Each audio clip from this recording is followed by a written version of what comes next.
how do you ensure the public that the Ombudsman's office will not be selective or weaponized against the political enemies of President Marcos Jr.? Karen, I've always been against weaponization of power. And even in the DOJ, my record will speak for itself. There was never an incident where we were called out for abuse of power. We always lessened the weaponization or minimized it, or even we did away with the weaponization of the legal system. And I have the same feeling about being ombudsman, because it's such a powerful office. We cannot afford to abuse the people's trust and confidence. Yes, marami pong salamat. Napakaraming cabinet member po rito, mga secretary, mga napakatataas na mga opisyal ng ating pamahalaan. Can we say that as secretaries and high government officials, you are the alter egos of the president, particularly those in the cabinet? Tama po ba yun? That is correct. Thank you. And as you are all in the executive branch, can we say you are bound by the words and statements of the president? Yes, Madam President, as we are bound to by executive privilege for the President. Thank you. May I recall a clip derived from 18 February 2023. President Ferdinand R. Marcos Jr. said the following, and the clip is here. Papayagan ko sila dito, pero magturista lang sila. I'm sorry, this seems to be an earlier statement, 2022. Pagkaunawa ko sa ICC, the ICC is there pagka walang judiciary na nag-ooperate sa isang bansa. Dahil nagkagera, dahil nasira lahat, the economy has collapsed, etc., for whatever reason. Diyan papasok ang ICC. We have a functioning judiciary. And that's why I do not see the need for a foreigner to come and do the job for us, to do the job for our judicial system. Our judicial system is perfectly capable of doing that. And it also raises a great many questions about jurisdiction and sovereignty. What is their jurisdiction to come here into the Philippines and conduct an investigation? Is that not a violation of our rights as a sovereign nation in the community of nations? Those questions need to be answered before they can be allowed any investigation. Senator Bongbong, maraming salamat. Oh my, that went very quickly. Maraming salamat. Thank you for your time. God bless you. No. You have misread it. We do not cooperate with the ICC. That is the position of this government. Pero sa nired notice po ng Interpol, we will be obliged to participate. As Secretary Remulla explained before, we have obligations to Interpol, and we have to live up to those obligations. And therefore, the next step, Okay, let me say this for the 100th time. I do not recognize the jurisdiction of ICC in the Philippines. I consider it as a threat to our sovereignty. Therefore, the Philippine government will not lift a finger to help any investigation that the ICC conducts. However, as ordinary people, they can come and visit the Philippines. Pero hindi kami tutulong sa kanila. In fact, binabantayan namin sila, making sure that hindi sila that they do not come into contact with any agency of government. And if they are contacting agencies of government, na sasabihin yung whatever, policeman, local government, sabihin yung wag niyong sasagutin. Yun ang sagot natin, that we do not recognize your jurisdiction, therefore we will not assist in any way, shape, or form any of the investigations that the ICC is doing here in the Philippines. Okay. On the 18th of February, the president said, my position has not changed. I've stated it often, even before I took office as president, that there are many questions about ICC's jurisdiction and that we here in the Philippines regard as an intrusion into our internal matters and a threat to our sovereignty. Does the DFA agree with this statement? And do we abide by this position until today? Anyone from the DFA, please? Good morning. Yes, you recognize USEC. Yes, thank you.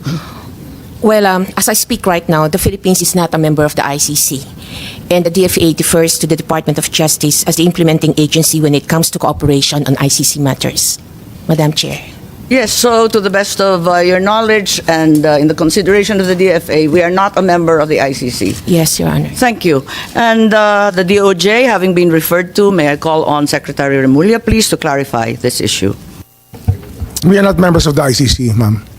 So, whatever relationship we have with the ICC is on an arm's length basis if we have to talk to them. But we have never spoken to them. I'm We have sorry, never spoken Secretary, to I them. didn't hear you.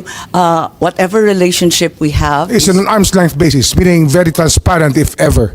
But we have never spoken to them. arm's length. Yes, ma'am. So you have had contact even at No, ma'am. arm's length? We do not have any contact. What we're saying is we are very transparent about what we do, and we have never had any contact with the ICC. So you uphold the statement of the President saying that the ICC has no jurisdiction here in the Philippines. Is that correct? Ma'am, jurisdiction of the ICC is throughout the world. We belong to a community of nations Regardless that of is those tied who are together state- by a legal system called international humanitarian law. It is something adopted by more than 150 countries in the world. International humanitarian law, which became a law in 2009 or 2010. And that law, that domestic law, is what we adhere to in this case. Are you referring to RA 9851? Yes, ma'am. Because you indicated the date of 2009. Is that correct? Yes, ma'am. Thank you. So therefore, we are not members of the ICC. We are not members of the ICC since President Duterte withdrew our membership in 2018, effective 2019. Okay. That being the position of the DILG, I assume that Secretary Remulla in the DILG also maintains the same. Yes, ma'am. I defer to the wisdom of the Department of Justice. And the PNP, General Marbil, please. Yes, Madam Chair. Thank you. If that is therefore an unqualified yes, and you are in agreement with the President that the ICC has no jurisdiction whatsoever, what was the DOJ referring to as the ICC's jurisdiction in the Philippines being different from us being a member? What is the distinction, please? Ma'am, the ICC tries people for individual crimes, not states. So the Philippines, as a state, cannot be called upon by the ICC to do something for them. But when the ICC is running after individuals who are Filipino citizens, then that obligation becomes another kind of obligation. So that therefore, the Senate ratification of the ICC at the time that it was ratified is of no weight. Regardless, you will fall under the jurisdiction of the ICC under Well, for the so-called individuals- international. Yes, madam. humanitarian- that is your belief, DOJ. Yes, madam. When there are Regardless of individuals being a party being or not when being a there are party. individuals being asked by the ICC to explain, it is another matter. As a state is different from an individual. We all know that we have to. I think that is the not the individuals question. being charged by the ICC will have to face the ICC. I'm perplexed. The DFA made it very clear that as we withdrew, we are no longer a state party to the treaty, and now you're saying that we can nevertheless fall under the ICC, under the generic rubric of international humanitarian law. So it doesn't matter whether you sign or do not sign, whether Yes, ma'am. you ratify It or doesn't do not matter, ma'am. ratify. It doesn't makes no matter. difference. No, that doesn't make any difference anymore. Are you certain? I'm certain. Okay, Attorney Saret, please, from DFA. Is that the position of the DFA? Madam Chair, I concur with my USEC, the current acting SFA, that as far as we are concerned, we're no longer members of the ICC, ma'am. And as non-members, can we possibly fall under the jurisdiction of the ICC under the rubric of international humanitarian law? Is that correct?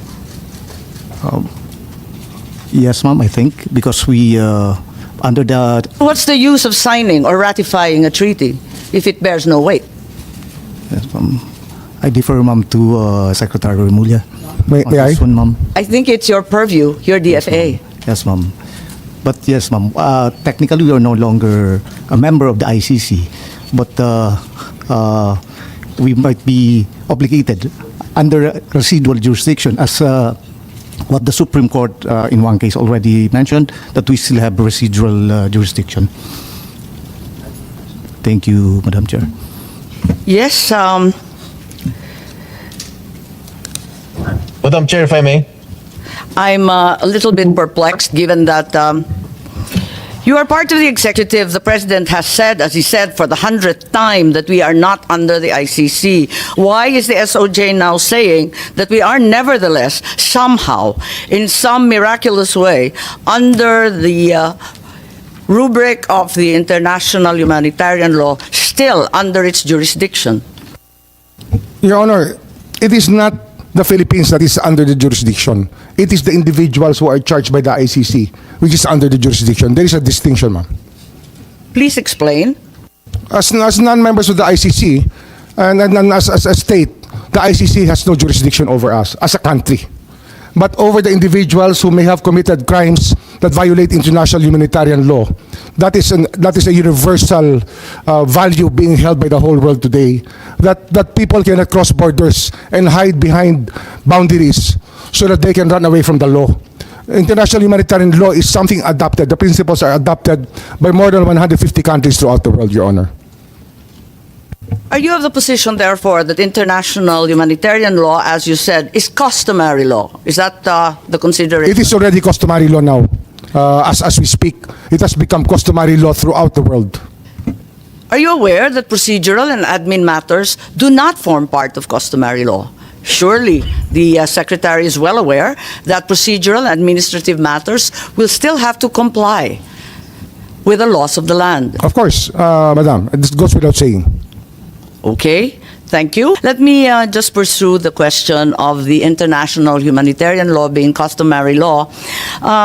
Since procedural and administrative matters do not fall under customary law, ICC processes, therefore, are not part and parcel. Madam Chair, the distinction of the ICC process of issuing a warrant of arrest is something accepted through a treaty, the International Police Organization. You have just contradicted yourself, sir. You said it was customary, and now you're saying it's by treaty. We can be very technical about it, ma'am. Sorry. But we can be very technical about it if you wish to be. But the fact is, it is our accession to the Interpol which made all of this possible. We will go to the Interpol later. Let us discuss the ICC at this juncture. So, while I will go with you for the sake of argument that the IHL, or International Humanitarian Law, has now become accepted as part of international customary law, I am unable to accept that ICC processes and administrative procedures as well are now part of customary law. I don't think so. The processes are not part of customary law. We have our own administrative processes. If you ask me about this, Madam, we can say that the IHL is the domestic law that we followed in recognizing the warrant of arrest issued against Rodrigo Roa Duterte. Which domestic law and process did Republic Act 9851, Your Honor. as mentioned previously? Yes, as mentioned previously, and within the provisions allows us two options, either extradition or surrender. We chose the executive mode, which is surrender. We will go to that later, but at this juncture, therefore, I get an acceptance from the Secretary that, in fact, the processes that should have prevailed should have been those stipulated under RA 9851 or our own local law. We follow the process, ma'am. Thank you. So that's correct. On the same day, if I may proceed, the President also said, I do not see what its jurisdiction is, referring once again to the ICC. Can we bring back the video? I think there is a statement there. I feel that we have in our police and judiciary a good system. We do not need assistance from any outside entity. Again, as part of the executive department, you have subscribed to this view, I assume. Yes, Madam. So to clarify, the statement means that the president was not recognizing the jurisdiction of the ICC over the crimes allegedly committed by the former president. Is that correct? We do not recognize the jurisdiction of the ICC over our country. What we recognize is the jurisdiction of the ICC over individuals who may have violated international humanitarian law by committing murder and other heinous crimes. If I may, I think the president was referring to the jurisdiction of the ICC over crimes, specifically crimes committed by PRRD. Isn't that so? Can you rephrase your question, ma'am? Well, you said that while the ICC has no jurisdiction over the Philippines as a state, it maintains jurisdiction over individuals and crimes under Yes, ma'am. the international humanitarian order. Yes, ma'am. Right. What the president said is that there is no jurisdiction over the crimes committed by the former president. Well, Because we have a functioning police and judiciary system. Unless you submit that we don't. submit that we don't what, ma'am? That we don't have a functioning police force. We have a functioning or police a force. judiciary. We have a judiciary. But what we are dealing with here You're is crimes contradicting your committed president, 14 years Secretary. ago to 2019. We're talking about a timeline, Your Honor, that we were not even here yet, and that it was very hard. Ma'am, may I continue? Yes, carry on. Well, yeah. it is very difficult for us. We made our No, the commitments. president made it very clear. We made our have commitments to the United Nations that we would investigate all of these crimes committed during the drug war. And it was not a very easy task, ma'am, because the people that we expect to be cooperating with us were not. So, although we're still doing our investigations on the EJ case, on the extrajudicial killings committed during that time. Yes, I'm not reviewing the drug war. This is a Foreign Relations Committee hearing. Yes, ma'am. But in this statement, the president clearly means jurisdiction over individuals. It's very, very clear. There's no area for quibbling. And if you say there's jurisdiction over individuals, I don't believe that you are in agreement with your president. As a matter of fact, the ICC does not try countries, after all. They do try Our individuals, views however. evolved during times, at times, and I don't So you know do admit if he that still you- has the same view up to today, because we are talking about a clip which was done 1.5 years ago. Our minds can change, ma'am. We cannot just stay in one rut and say that this is the absolute, because our minds may change, and we are allowed that by the law of man and the law of God. Yes, of course. Of course, we all change our minds, and Mr. Secretary. So you are saying that the president changed his mind. Well, I When did he cannot change his speak for him, madam.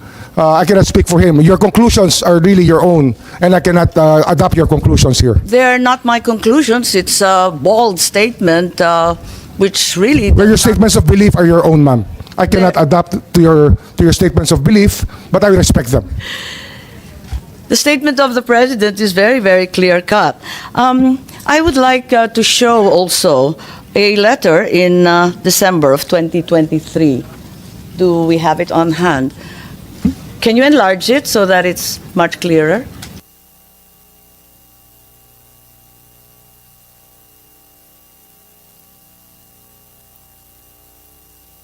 Okay. On screen is a letter dated 15 December 2023 addressed to Vice President Sara Duterte, where the President says that the jurisdiction of the ICC over the Republic after the effectivity of its withdrawal is very much in question, and I'm certain that all the members will echo my views on the matter. Would you like to comment? Anyone would like to comment on the said letter? Is it correct that if this was in fact a work in progress, as stated by Secretary Remulla, as of 15 December 2023, all the secretaries and undersecretaries already holding such positions at that time also viewed the ICC as having no jurisdiction over the country, as stated by the President himself in the letter? We did not assist the ICC, ma'am. We continued with the very tenor of the letter, that we did not assist the ICC. We never had contact with them. We'll Well, go the there. investigation that they conducted was through their own methods, and we did not in any way assist them. As said in your letter, we cannot. It's we not did my not. letter, sir, it's the President's. It's a president's letter. We did not assist them. I think that's not the question. My question is simply to say that as of that date, all those in the cabinet were in agreement with the president's statement. Is that correct, Secretary Teodoro? As of 15 December. Ma'am, the president's statement is binding, and I defer to Secretary Remulla that we did not, that no government agency, the DND, never cooperated with the ICC as in accordance with the statement. Okay, and are there any other secretaries who'd like to verify that? We have Director Anyo, Director General Anyo. I believe you are cabinet rank as well, and the NSC sits with the president. Is it correct to say that everyone maintained the same position? Yes, ma'am, that's correct. But we did not assist the ICC in their investigation. I don't think at this juncture we're asking about assisting the ICC. All we're asking is whether, in fact, you all agree that the ICC had no jurisdiction. I think, ma'am, what we're talking about here is if it's in the case of the former president, the case was committed while the Philippines is still a member of the ICC. Okay. I don't know, is there anyone of cabinet rank as well? I'm certain that the DFA will probably hold the same position, that you are all in agreement with effectively your boss as his alter ego, that the ICC had no jurisdiction, as stated in the letter quite clearly. Yes, Your Honor. Thank you very much, Yusek. Okay, and then in January of 2024, the president then said, let me say this for the 100th time. I think we've seen that clip before. Can we bring it back? Yes, for the 100th time, I do not recognize the jurisdiction of the ICC. The Philippine government will not lift a finger to help any investigation that the ICC conducts. So, at the risk of really belaboring the point, may I confirm is the DOJ, at least as of early last year, was of the stance that ICC had no jurisdiction and the Philippines would not lift a finger, in the words of the president. The ICC never had does not have jurisdiction over the Philippines, Your Honor. And we did not lift a finger to help them at all. So we affirm that we never at any juncture lifted a finger. Yes, Your Honor. Also, I think the Secretary of Justice vehemently asserted the same during that time. May we have the PowerPoint, please?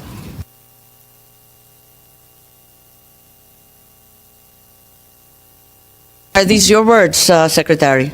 Yes. Those are my words. Right. And there is no jurisdiction, and we have an inherent right to determine our own legal framework and address internal matters. Yes, Your Honor. So also there is an assertion that our justice system is robust and functional. Your words, sir. Yes, Your Honor.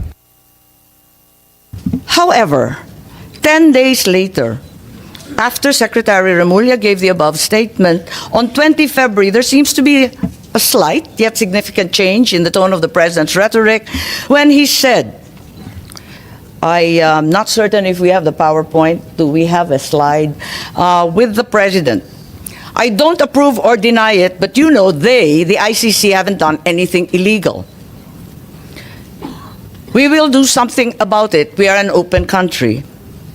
Maybe clarified as to what the president meant, given that there seems to be a determined change in attitude, that in fact we are an open country. And until they being ICC, do something illegal, wala siyang gagawin para hintuin sila. Parang naiba ang usapin. I will have to ask what question was asked of the president before I make any response, because I do not know what context the president said those words. I think it's not unclear. Hanggang may gawin sila na illegal. May I ask the PNP, the DFA, anong ibig sabihin if they do something illegal? Na nanghimasok sila, na may ginawa sila sa Pilipinas? Maybe I can answer that better, ma'am. An example would be to take an oath of somebody within the Philippine legal system. They are not allowed to do that. Okay, so until such time as they do something illegal, like requiring an oath of someone being entirely unauthorized as foreigners, is that your meaning? Yes, ma'am. Okay. Does this mean that the Philippine government was allowing the ICC to enter and investigate, provided they did not amount to any illegal action? Nobody ever identified themselves as the ICC when they entered our country, if ever they entered our country. So we did not allow them, if that is the only meaning of your question, we did not allow them as we did not know any entry of any ICC person in the country. The president's statement seems to suggest otherwise. We are an open country. So Yes, ma'am, but we could not- that there in fact were others coming through. Well, we suppose that people were coming in and out of our borders. We have millions and millions of people entering our ports and airports. And And we we are cannot ask all of them if they were related to the ICC or not. We cannot do that, ma'am. Okay, perhaps we can call on Secretary Anyo. Did you have any information that, in fact, the ICC had resumed its investigation? Because clearly there is a pivot in the president's statement. Perhaps you can enlighten us?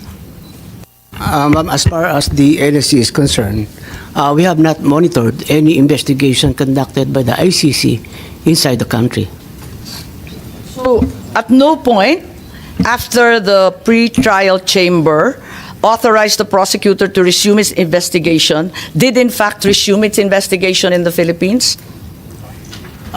We don't have any information that they conducted an investigation here, but probably in their Bakit own nabanggit ng pace. Pangulo na meron ng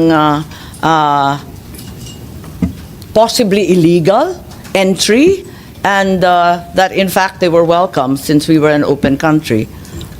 Ano kaya ibig sabihin nun? Ma'am, may I? Yeah, may I refer to the DOJ, ma'am? Yes, please. Yes, ma'am. It's really important that we know the context by which the president gave the statement. If we do not know the question, we cannot understand the answer. I think that it's very basic, ma'am. Yes, and we're all subject to the media. I just found this through the media. I am not aware of any specific or special context. My understanding is that it was an interview, as is usually given by public officials. Yes, ma'am, but it's usually the context by which we are asked a question that we give an answer. So unless we hear the exact question that he was asked, we cannot give you a complete answer to this question, ma'am. Perhaps this will be clearer. November 14, 2024, the president was quoted as saying, if that's the wish of Duterte, we will not block the ICC. We will not just cooperate. I think this requires no context. It's pretty straightforward and direct. Well, we also want to know his response to what stimulus, because if there's a question, we want to know. We still want to know the question. Simply, he was asked if he approved of the presence of the ICC in the Philippines. There seemed to be some awareness in the public and in the media that the ICC was already here. So they asked the president, what do you think? And he said, we will not block them. We will not just cooperate. There's clearly a change in tone and in order. Well, if they have not violated any law, I don't think that we should be alarmed at anything that they're doing here, as long as they are not violating our laws. What does not blocking the ICC mean? Non-cooperation, I think we mentioned that. Well, still non-cooperation, because we never, up to now, had any communication with the ICC, officially or unofficially. Again, I remind you of the president's statement earlier, will not do anything about the ICC as long as they don't do anything illegal. Isn't this tantamount already to blocking the ICC and not cooperating? Can you put the question into context, ma'am, please? There is no context. It's simply that previously the president said that the government will not do anything about the ICC, like you commented on, unless they do something illegal in the Philippines. Is this not tantamount to blocking the ICC? Well, blocking the ICC, we never knew that they were here. We cannot do something that we do not even know or identify the people who are supposed to be blocked. So I don't see the logic, ma'am. No, it's a simple question, straightforward. As of November 14 last year, ang sinabi ng Pangulo, no blocking, pero no cooperation din. Tama? Marahil, yun siguro ho, mas maganda hong Tagalogin natin, hindi tayo tutulong sa kanila. Hindi tayo tutulong. Hindi tayo hahadlang, ngunit hindi tayo tutulong. Yung paghadlang kasi, wala. Ng anuman investigasyon, pwera lang kapag illegal na ang ginagawa. Pero Ganun nga ho yun. hindi rin tayo tutulong. Ganun ho ang batas natin eh. Nanguhuli lang po tayo pag may ginawa hong mali. May Pero ginawa ang hong ibig ko paglabag sa sabihin, batas. Ang maliwanag dito, nag-umpisa na ang investigasyon. As of November nung nakaraan. Hindi ko po masasabi yun. Kasi Bakit wala po akong contact, wala po akong alam na ganung hong usapin nung panahon na yun. So ang ibig sabihin, hindi pa nag-uumpisa ang investigasyon, nagsasalita lang ang presidente ng kusa. Na Depende nga ho sa iba tanong. Ang problema ho, sa dating salita. ang problema ho, kung hindi natin alam ang tanong, paano natin malalaman kung paano ba niya sinagot yung tanong sa ganung paraan? Kaya kung pwede ho, ilagay niyo natin Kasi sabi ko lang ng ilagay po tanong. natin sa talata yung tanong na tinanong kay Pangulo para malaman natin kung ano ang kanyang sinasabi. Kasi hindi ho eh.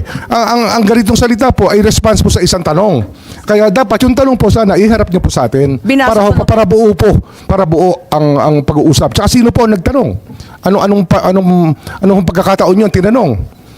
Ang media ang nagtanong at ang simpleng tanong, aprobado mo ba ang presensya ng ICC in the Philippines? I think the identity of the media is irrelevant. The question is, does he approve of the ICC in the Philippines? Ang sabi niya, simple lang naman, ay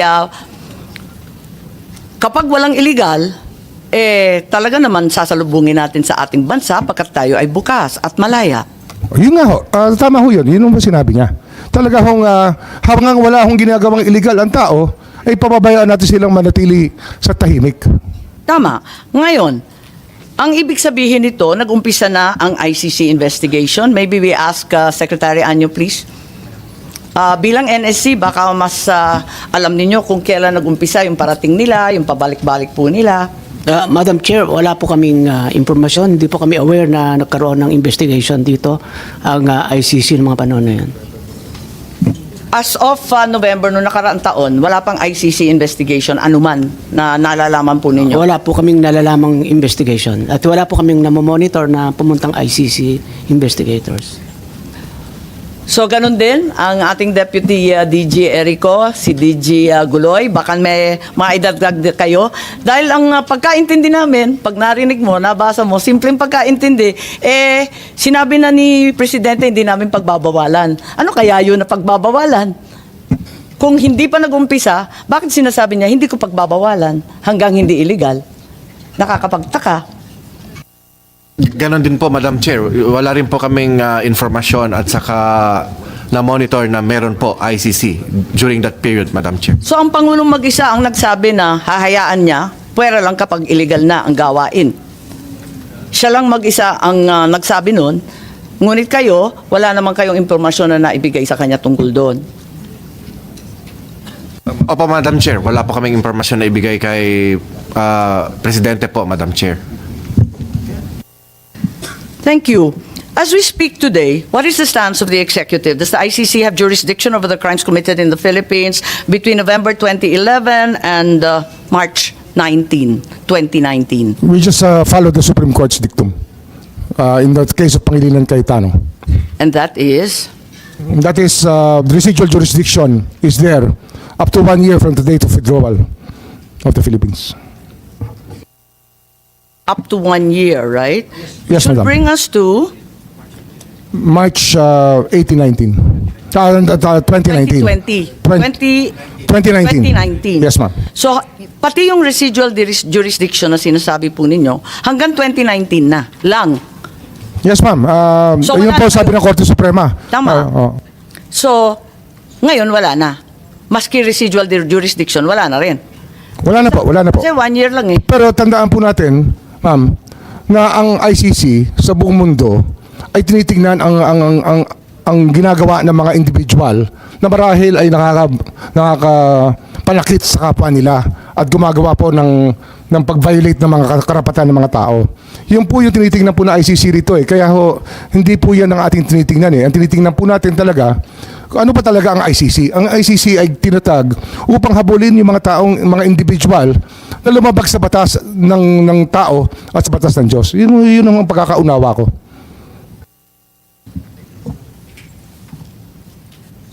kung yung ICC may jurisdiction at hindi pa nag-umpisa ng anumang investigasyon nung nakaraang taon, nung Nobyembre, anong ibig sabihin ng presidente nung may pagbabago? Nung sinabi niya na hindi tayo hahadlang, pero hindi rin tayo magko-cooperate. Ba't niya sinabi yun? Biglang iba na ang tono, biglang nagbago. Kayo nga nagsabi, dapat talaga nagbabago ang palaisipan ng tao. Ganun po talaga dapat ho, hindi tayo, hindi natin itataga sa bato ang pwede ho maging hindi totoo. Siyempre natututo tayo sa Po, habang oo, natataldahan po tayo. taon. Oho. Tama. So, ang ibig sabihin, ang Pangulo, nagbago rin ang palaisipan. Marahil po. So, ang sa kanya, may jurisdiction na pala. Hindi ko ho pwedeng sabihin ng state of mind niya. Opo. Pero sinasabi ko lang ho, bilang tao, lahat po tayo pwede magbago ang pag-iisip. Hindi ko naman hinihingi yung state of mind po. Ang tinatanong ko lang, maliwanag naman yung statement na sinabi niya na pwede tayong magpapasok ng ICC sa ating bansa. Pwera lang kapag illegal ang ginagawa. Tama? Hindi ho natin sinasabing imbitado sila dito. Hindi ho natin sinasabi na haharapin natin sila.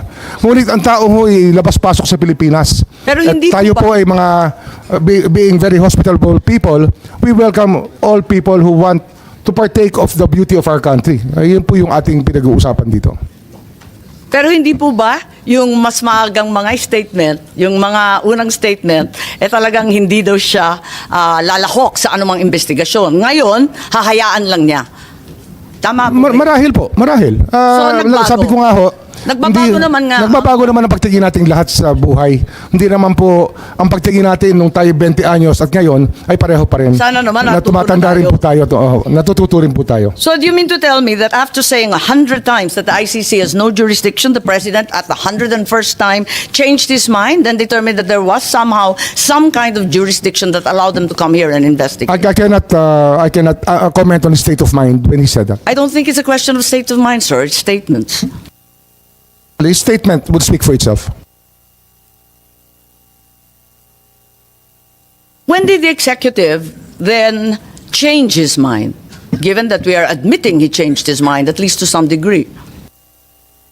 Well, I cannot agree to the... I mean, the question, ma'am, is very vague, if you ask me.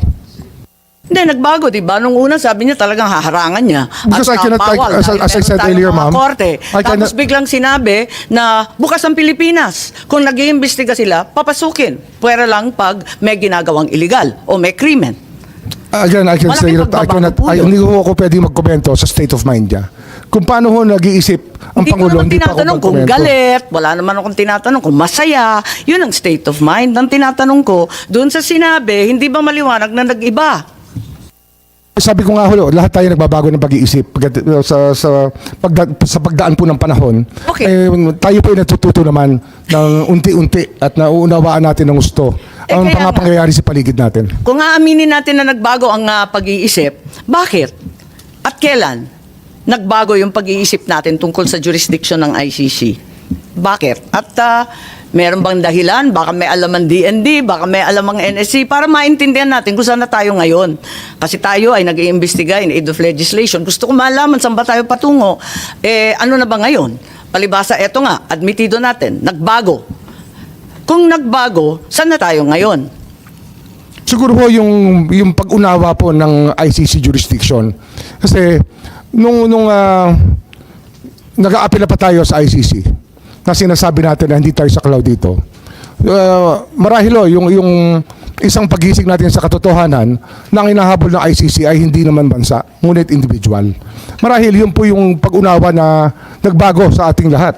Kasi hindi naman po estado natin ang hinihimok ng ICC, kundi po yung mga individual dito na nagkasala at yung naging biktima po ng mga krimen at ng mga pamilya po ng mga biktima ng mga pagpatay nung panahon na yun. Okay, at sabihin natin may limited cooperation sa ICC. Sabihin natin, nung 13 November, si ASEC ES Bersamin pala, ay nagsabi that if the ICC refers the process to Interpol, which may then transmit a red notice to the Philippines, the government will feel obliged to consider the red notice. Parang may ganon, may statement ba dyan? yung kay ES Ber. Alala ko po yung statement na yun. Panaalala po niya. Opo. Oo. So, yung pagbabago ay malinaw kasi pati si Executive Secretary diniin na nagbago nga talaga. Tama po ba? Kasi sabi niya,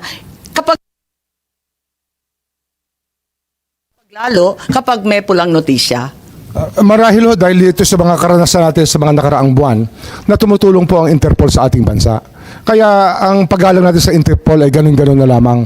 Hindi po natin pinababayaan na magkasamaan ng loob sa Interpol sapagkat sila po ay ating inaasahan sa maraming pagkakataon.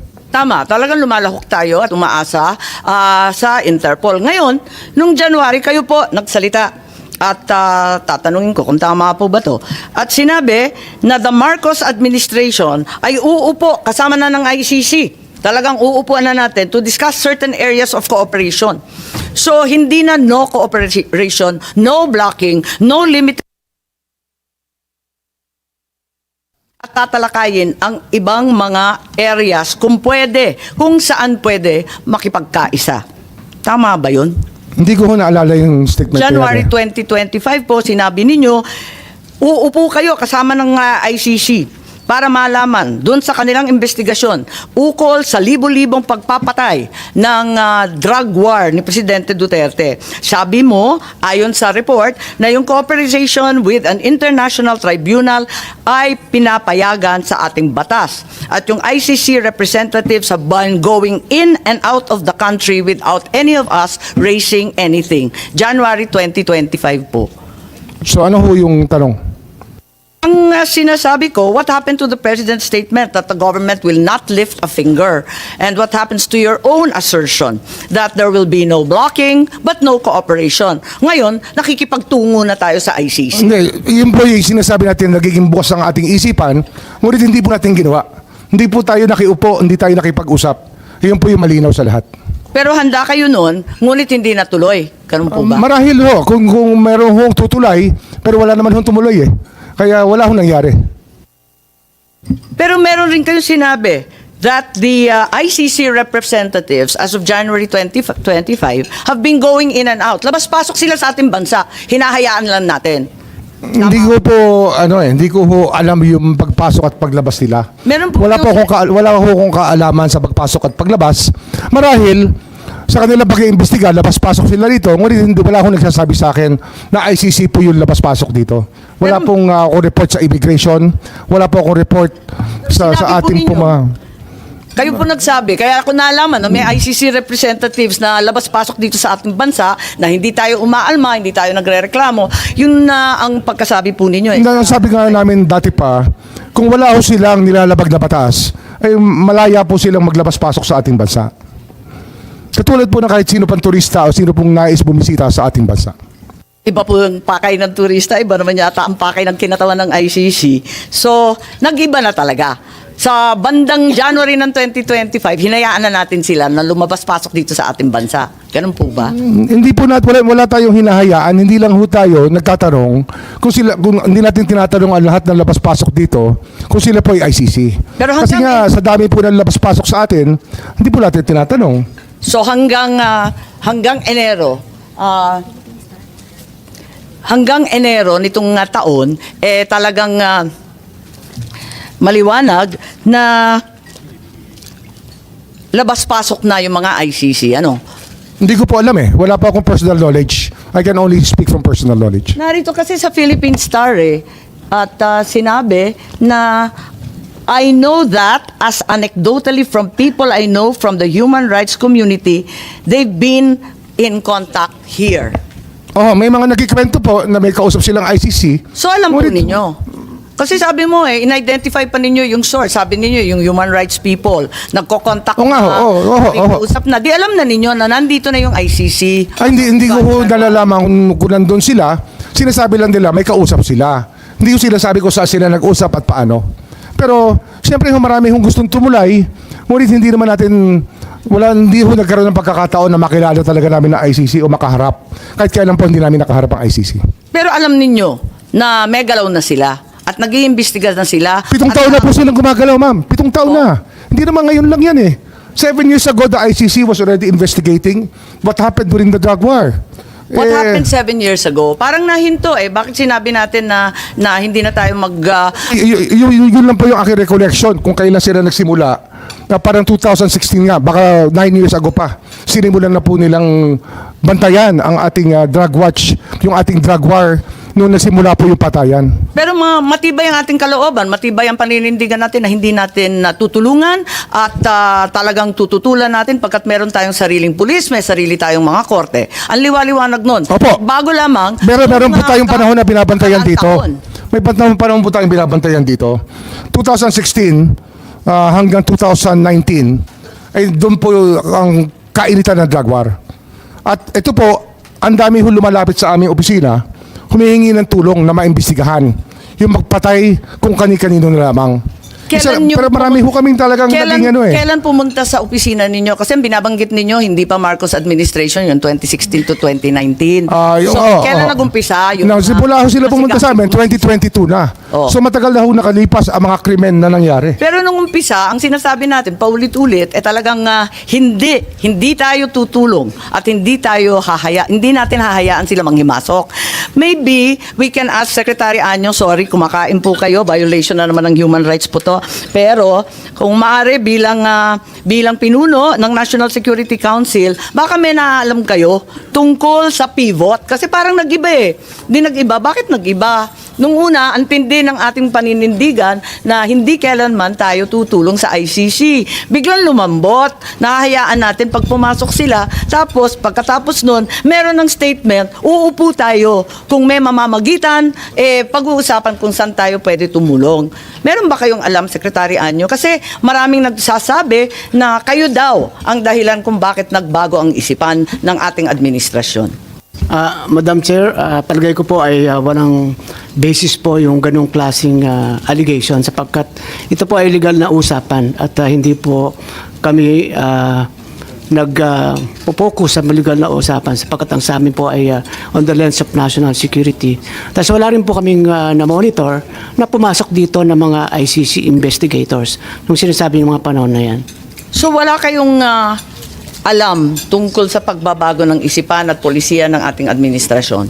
Wala po, Madam Chair. At hindi rin kayo kasama sa pagpaplano ng aresto ni former President Duterte?